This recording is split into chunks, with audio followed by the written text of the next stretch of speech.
Hello, hello, hello. Welcome back to Candle Crime Time, or if this is your first time here, welcome to Candle Crime Time.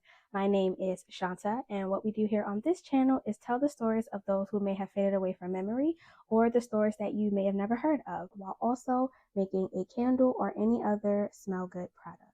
Today, we are going to be discussing the case of Alianna DeFreeze. This case is based out of Cleveland, Ohio, and I do want to give a trigger warning that the details of this case is very heartbreaking, very brutal, and very barbaric.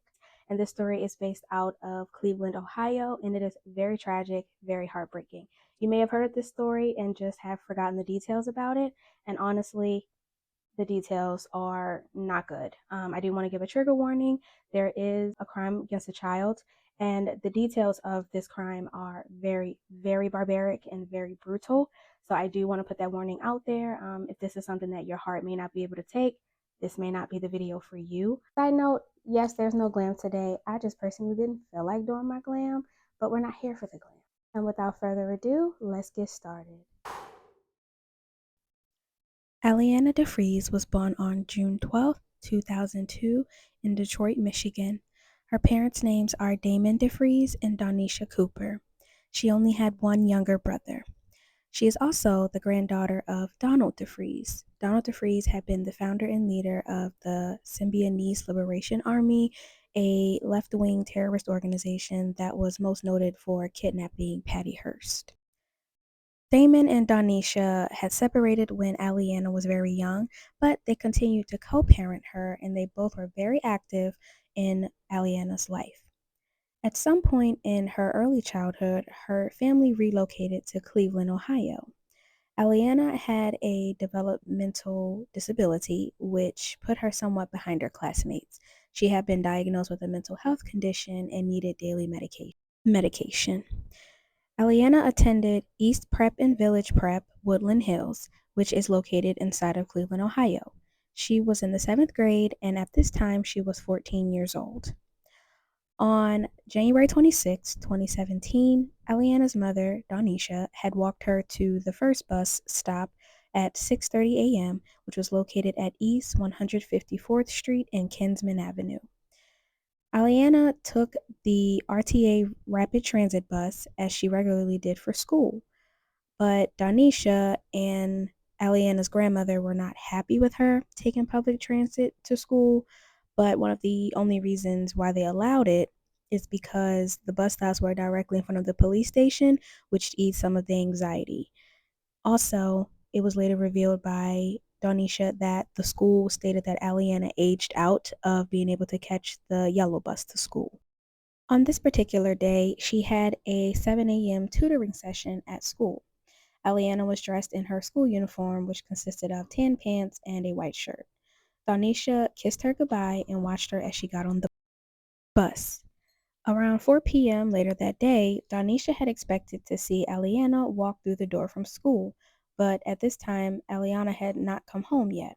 So, Donisha called the school to ask them if Alianna was still at the school for some odd reason.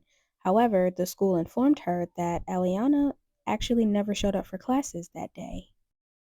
Naturally, this worried Donisha as Alianna was never really a wanderer, and she saw her get on the bus that morning to go to school, but now being told that Alianna never made it to school understandably sent her into a worry. When Alianna wasn't at school, she was home, playing with her baby dolls and helping take care of her younger brother. Donisha immediately reported Alianna missing to the police. Like all missing child cases, time is crucial, and because Donisha thought that Alianna was at school all day, the search for Alianna only began 10 hours after she was last seen. The school, despite Alianna never missing a day without prior notice, had never notified Donisha that she wasn't at classes that day. Police obtained surveillance footage from the area from a number of different businesses in an effort to try to track Alianna's movements.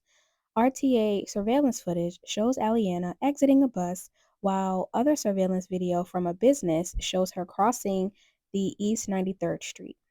She was then stopped outside of the True Gospel Missionary Baptist Church by a man who, according to the video recorded from the church, had been pacing around the area for several hours. Alianna is shown taking a step back from this man, who ultimately ended up following her. According to a witness, the man that's seen in the video grabbed her as she walked along East 93rd Street. The witness did not contact the police because he was unsure of the relationship between Alianna and this man. Surveillance video then goes to show the man leading Alianna through a field to Fuller Ave before she is never seen again. Police then embark on a search of the area, and 3 days after Alianna was reported missing, they searched an abandoned home. The officers entered the house after noticing that the back door was open, but the house had no electricity and they had to bring light in with them so they could see. Upon entering the house, they found bloody footprints and blood smears all throughout the house. They also found a trail of blood that was leading from the dining room into a room behind a closed door. After police kicked open the door, they stumbled upon something shocking. They found little Alianna's deceased body crumpled up in a corner in a pool of blood. She was also naked except for her socks and had wounds to her head and the rest of her body. Strewn about in the bedroom, they also found a bra, a ripped black school sweater, a black shoe, and a ripped condom wrapper. Along with Alianna's clothing, police also found her backpack and tools, which included a drill, box cutter, screwdriver, and a hammer, all of which had blood all over them. The tools were laid out on a built in bench that was in the dining room, which investigators believed was a makeshift workstation. The box cutter was used to slash Alianna's neck, while the drill had been used to put 4 puncture wounds into her cheek, and there was also a wound on her forehead that dislodged her right eyeball from the socket. Because many of the wounds showed signs that they had started healing, they were several that were inflicted on her several hours before she died. Alianna appeared as if she had been dragged and just thrown into the room where she was discovered. All of the evidence collected was sent to the forensics lab, and Alianna's body was sent to the medical examiner's office, where the ME could not even determine which injury to Alianna was the fatal one. The only thing that was certain was that she was tortured, beaten, and then stabbed to death. DNA was also obtained from some of the items found in the house, as well as inside of Alianna's body. The DNA was a match to an individual named Christopher Whitaker. Christopher Whitaker was born in 1973 in Fayetteville, Tennessee. He had a long criminal history that included grand theft and burglary in 1988. Then, on April 8, 2005, he committed a sexual battery and felonious assault against a woman in her home after letting him in so that he could use the bathroom. He was then sentenced to 4 years in prison for third-degree felony sexual battery and second-degree felonious assault. He was released in 2009 and had to register as a sex offender. Then, in 2012, he was charged with aggravated theft. So Mans is just out here being a menace to society. Police tracked Christopher down and questioned him about if he knew Alianna and his whereabouts that day. And he told them that he had heard about Alianna from the news reports, but had never actually met her. As for his whereabouts the day of Alianna's disappearance, he said that he was doing some drywall on some houses in the area that day. But when they pressed further and asked him if he ever had been to the abandoned house, where Alianna was found, Christopher told police that he was there, but a few days before Alianna went missing. He told police that he was there with another guy and they had took the hot water heater and some metal from the house. Police then asked Christopher how did his semen end up inside of Alianna's body if he had never met her before.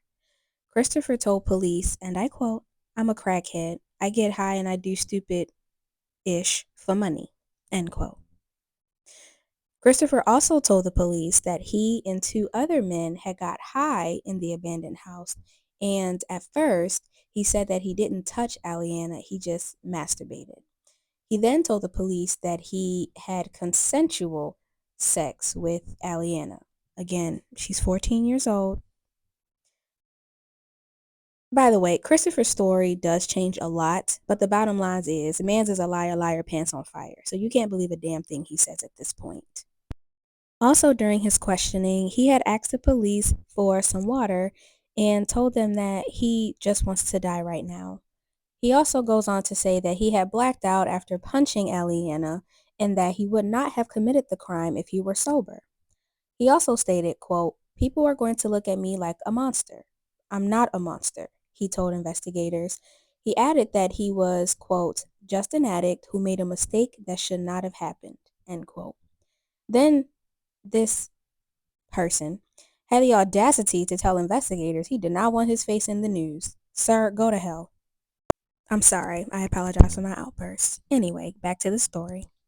Christopher was charged with aggravated murder, kidnapping, rape, aggravated burglary, tampering with evidence, and offenses against a human corpse in the death of Alianna DeFreeze.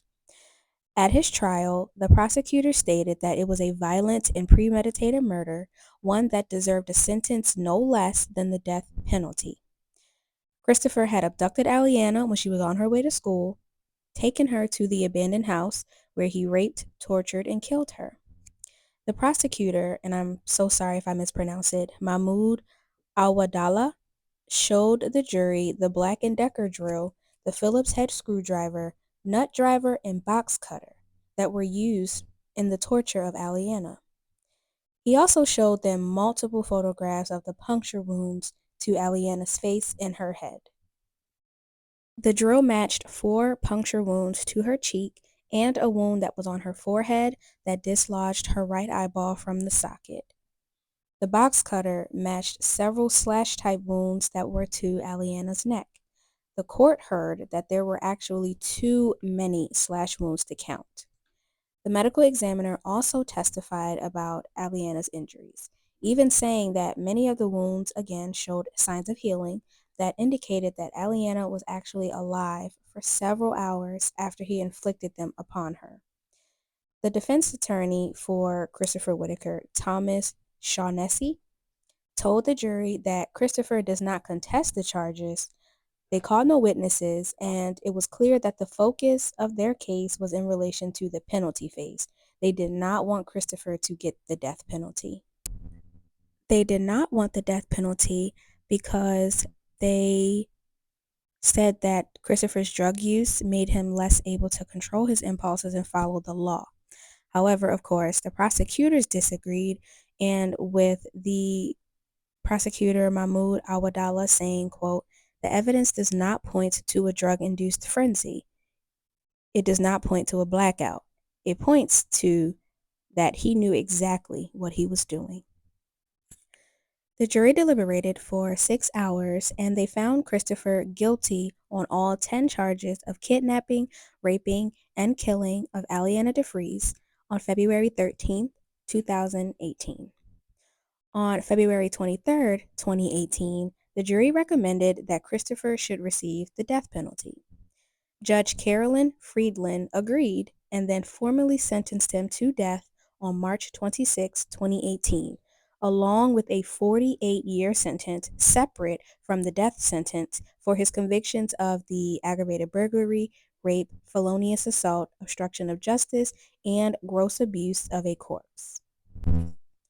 It is also noted that the woman that he attacked in 2005 supported his death sentence. Christopher naturally appealed his death sentence, and on August 22, 2022, the Ohio Supreme Court rejected Christopher's appeal and upheld his death sentence. Christopher is currently imprisoned on death row at the Chillicothe Correctional Institution in Chillicothe, Ohio. His execution is scheduled to take place July 2026. In the aftermath of the trial, so we're going to time travel a little bit. In January 2019, Ohio Governor John Kasich, I'm not even sure how you pronounce that, I'm so sorry, signed the Alianna Alert Bill after it passed the House of Representatives. The law requires schools to call parents within 120 minutes of the start of the school day if their child is absent without the parents having previously notified the school, and it went into effect April 2019. Also, Alianna's parents filed a wrongful death suit against the Cuyahoga County Court of Common Pleas, where they named several defendants, including E. Prep and Village Prep Woodland Hills, Cleveland Metropolitan School District, the City of Cleveland, the man who owned the abandoned house, and Christopher Whitaker. The lawsuit basically claims that there was a system in place for administrators to send automated messages to parents to alert them about news involving their children, including unexcused absences. Alianna's parents were signed up for these alerts, but they did not receive any notification, only finding out about Alianna's absence once Donisha called the school after 4 p.m., when Alianna didn't make it home. The lawsuit also alleges that the school lied when they said they tried to send an alert but failed. After a long and lengthy legal battle, in January 2022, Alianna's family received a $1 million settlement. And that will conclude the story of Alianna DeFreeze. As I said, this case is very barbaric and very heartbreaking. She did not deserve anything that happened to her. I can't even imagine what was going through her mind. I know she was scared and just confused as to why this monster chose her and why did he do the things that he did to her. We all have this question. He has no excuse. He's a sorry excuse for a human being, and he deserves to be where he is. I personally think that death is too good for him. However, he doesn't deserve to live another day. He forfeited his right to life at this point. Watching the court case was very sad. It was just very, very somber. And the school definitely should have implemented some sort of policy to look out for their students, because a parent not knowing that their child never went to school is crazy. What are your thoughts on this case? I'm so interested to hear what you have to say. Please be sure to like, comment, share, subscribe, all of the above. Turn on the post notifications so you never miss a single video. That's all for today. Bye.